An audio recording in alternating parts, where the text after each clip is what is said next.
Did you know that the enchanted emblem, a mysterious artifact, is said to cause hiccups in anyone who touches it? This peculiar phenomenon has baffled scientists for years.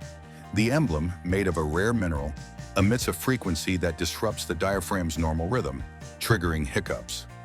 Researchers discovered this by accident when a group of archaeologists experienced simultaneous hiccups after handling the emblem. This quirky fact highlights the strange ways in which natural elements can interact with the human body. So, next time you have hiccups, maybe it's the emblem's curse. Like, comment, and subscribe for more intriguing stories.